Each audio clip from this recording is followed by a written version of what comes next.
कर्ज एक कहानी। मेरी बेटी की शादी थी और मैं कुछ दिनों की छुट्टी लेकर शादी के तमाम इंतजाम को देख रहा था। उस दिन सफ़र से लौटकर मैं घर आया तो पत्नी ने आकर एक लिफाफा मुझे पकड़ा दिया। लिफाफा अनजाना था, लेकिन प्रेषक का नाम देखकर मुझे एक आश्चर्य मिश्रित जिज्ञासा हुई। अमर विश्वास, एक ऐसा नाम जिसे मिले मुझे बरसों बीत गए थे। मैंने लिफाफा खोला तो उसमें $1,00,000 का चेक और एक चिट्ठी थी। इतनी बड़ी राशि, वह भी मेरे नाम पर। मैंने जल्दी से चिट्ठी खोली और एक ही सांस में सारा पत्र पढ़ डाला। पत्र किसी परिकथा की तरह मुझे अचंभित कर गया। लिखा था, आदरणीय सर, मैं एक छोटी सी भेंट आपको दे रहा हूँ। मुझे नहीं लगता कि आपके एहसानों का कर्ज मैं कभी उतार पाऊँगा। यह उपहार मेरी अनदेखी बहन के लिए है। घर पर सभी को मेरा प्रणाम। आपका अमर। मेरी आंखों में वर्षों पुराने दिन साहस किसी चलचित्र की तरह तैर गए। एक दिन मैं चंडीगढ़ में टहलते हुए एक किताब की दुकान पर अपनी मनपसंद पत्रिकाएं उलट पलट रहा था कि मेरी नज़र बाहर पुस्तकों के एक छोटे से ढेर के पास खड़े एक लड़के पर पड़ी। वह पुस्तक की दुकान में घुसते हुए हर व्यक्ति से कुछ विनती करता और प्रतिक्रिया न मिलने पर वापस अपनी जगह पर जाकर खड़ा हो जाता। मैं काफ़ी देर तक मूर्ख दर्शक की तरह यह नज़ारा देखता रहा। पहली नज़र में यह फुटपाथ पर दुकान लगाने वालों द्वारा की जाने वाली सामान्य सी व्यवस्था लगी, लेकिन उस लड़के के चेहरे की निराशा सामान्य नहीं थी। वह हर बार नई आशा के साथ अपनी कोशिश करता, फिर वही निराशा। मैं काफ़ी देर तक उसे देखने के बाद अपनी उत्सुकता दबा नहीं पाया और उस लड़के के पास जाकर खड़ा हो गया। वह लड़का कुछ सामान्य सी विज्ञान की पुस्तकें बेच रहा था। मुझे देखकर उसमें फिर उम्मीद का संचार हुआ और बड़ी ऊर्जा के साथ उसने मुझे पुस्तकें दिखानी शुरू की। मैंने उस लड़के को ध्यान से देखा। साफ सुथरा, चेहरे पर आत्मविश्वास, लेकिन पहनावा बहुत ही साधारण। ठंड का मौसम था। वह केवल एक हल्का सा स्वेटर पहने हुए था। पुस्तकें मेरे किसी काम की नहीं थी, फिर भी मैंने जैसे किसी सम्मोहन से बंधकर उससे पूछा, बच्चे, यह सारी पुस्तकें कितने की है? आप कितना दे सकते हैं सर? अरे कुछ तुमने तो सोचा होगा, आप जो दे देंगे। लड़का थोड़ा निराश होकर बोला, तुम्हें कितना चाहिए? उस लड़के ने अब यह समझना शुरू कर दिया कि मैं अपना समय उसके साथ गुजार रहा हूँ। 5,000 रुपये, वह लड़का कुछ कड़वाहट में बोला।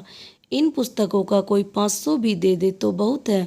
मैं उसे दुखी नहीं करना चाहता था, फिर भी अनायास मुंह से निकल गया। अब उस लड़के का चेहरा देखने लायक था। जैसे ढेर सारी निराशा किसी ने उसके चेहरे पर उड़ेल दी। मुझे अब अपने कहे पर पछतावा हुआ। मैंने अपना एक हाथ उसके कंधे पर रखा और उसे सांत्वना भरे शब्दों में फिर पूछा, देखो बेटा, मुझे तुम पुस्तक बेचने वाले तो नहीं लगते। क्या बात है? साफ साफ बताओ कि क्या ज़रूरत है? वह लड़का तब जैसे फूट पड़ा। शायद काफ़ी समय निराशा का उतार चढ़ाव अब उसके बर्दाश्त के बाहर था। सर, मैं +2 कर चुका हूँ। मेरे पिता एक छोटे से रेस्टोरेंट में काम करते हैं। मेरा मेडिकल में चयन हो चुका है। अब उसमें प्रवेश के लिए मुझे पैसों की ज़रूरत है। कुछ तो मेरे पिताजी देने के लिए तैयार है, कुछ का इंतजाम वह अभी नहीं कर सकते। लड़के ने एक ही सांस में बड़ी अच्छी अंग्रेजी में कहा, तुम्हारा नाम क्या है? मैंने मंत्रमुग्ध होकर पूछा। अमर विश्वास। तुम विश्वास हो और दिल छोटा करते हो। कितना पैसा चाहिए? 5,000। अब की बार उसके स्वर में दीनता थी। अगर मैं तुम्हें यह रकम दे दूं तो क्या तुम मुझे वापस कर पाओगे? इन पुस्तकों की इतनी कीमत तो नहीं। इस बार मैंने थोड़ा हंस कर पूछा, सर, आपने ही तो कहा है कि मैं विश्वास हूँ। आप मुझ पर विश्वास कर सकते हैं। पिछले 4 दिनों से यहाँ आता हूँ। आप पहले आदमी हैं जिसने इतना पूछा। अगर पैसे की इंतजाम नहीं हो पाया तो मैं भी आपको किसी होटल में कप प्लेट धोता हुआ मिलूंगा। उसके स्वर में अपने भविष्य के डूबने की आशंका थी। उसके स्वर में जाने क्या बात थी जो मेरे जहन में उसके लिए सहयोग की भावना तैरने लगी। मस्तिष्क उसे एक जालसाज से ज़्यादा कुछ मानने को तैयार नहीं था, जबकि दिल में उसकी बात को स्वीकार करने का स्वर उठने लगा। आखिर में दिल जीत गया। मैंने अपने पास से 5,000 रुपये निकाले, जिनको मैं शेयर मार्केट में निवेश करने की सोच रहा था। उसे पकड़ा दिए, वैसे इतने रुपए तुम मेरे लिए भी मायने रखते थे, लेकिन न जाने किस मोह ने मुझसे पैसे निकलवा दिए। देखो बेटे, मैं नहीं जानता कि तुम्हारी बातों में, तुम्हारी इच्छा शक्ति में कितना दम है, लेकिन मेरा दिल कहता है कि तुम्हारी मदद करनी चाहिए, इसलिए कर रहा हूँ। तुमसे 4-5 साल छोटी मेरी बेटी भी है, मैं सोच लूँगा उसके लिए ही कोई खिलौना खरीद लिया। मैंने पैसे अमर की तरफ बढ़ाते हुए कहा। अमर हतप्रभ था, शायद उसे यकीन नहीं आ रहा था। उसकी आंखों में आंसू उतर गए। उसने मेरे पैर छुए तो आंखों से निकली 2 बूंद मेरे पैरों को छू गई। ये पुस्तकें मैं आपकी गाड़ी में रख दूं? कोई ज़रूरत नहीं है, इन्हें तुम अपने पास रखो। यह मेरा कार्ड है, जब भी कोई ज़रूरत हो तो मुझे बताना। वह मूर्ति बनकर खड़ा रहा और मैंने उसका कंधा थपथपाया। कार स्टार्ट कर आगे बढ़ा दी। कार को चलते हुए वह घटना मेरे दिमाग में घूम रही थी और मैं अपने खेले हुए जुए के बारे में सोच रहा था, जिसमें अनिश्चितता ही ज़्यादा थी। कोई दूसरा सुनेगा तो मुझे एक भावुक मूर्ख से ज़्यादा कुछ नहीं समझेगा, अतः मैं यह घटना किसी को न बताने का फैसला किया। दिन गुजरते गए। अमर ने अपने मेडिकल में दाखिले की सूचना मुझे एक पत्र के माध्यम से दी। मुझे अपनी मूर्खता में कुछ मानवता नजर आई। एक अनजान सी शक्ति में, या कहे दिल में अंदर बैठे मानव ने मुझे प्रेरित किया कि मैं 1000-2000 उसके पते पर फिर भेज दूं। भावना जीती है और मैं अपनी मूर्खता फिर दोहराई।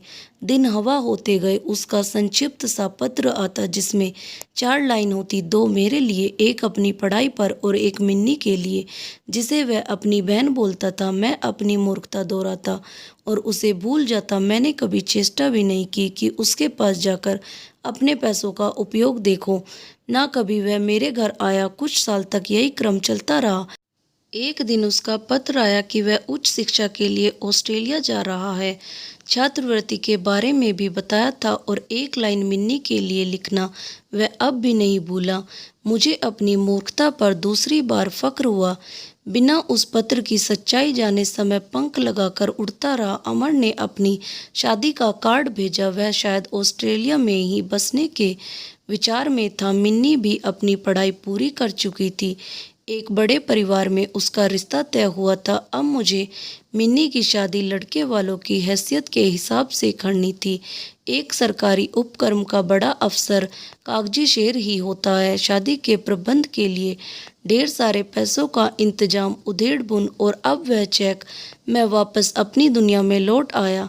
मैं अमर को एक बार फिर याद किया और मिन्नी की शादी का कार्ड अमर को भी भेज दिया।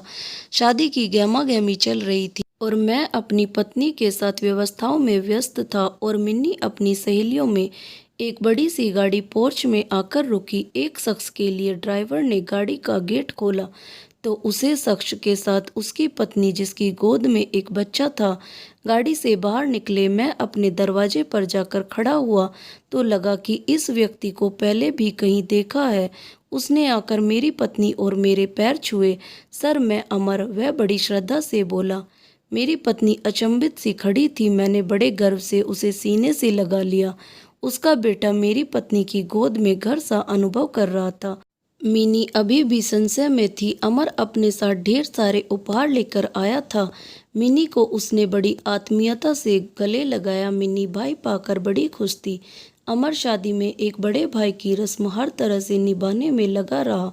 उसने ना तो कोई बड़ी जिम्मेदारी मुझ पर डाली और ना ही मेरे चाहते हुए मुझे एक भी पैसा खर्च करने दिया। उसके भारत प्रवास के दिन जैसे पंख लगाकर उड़ गए।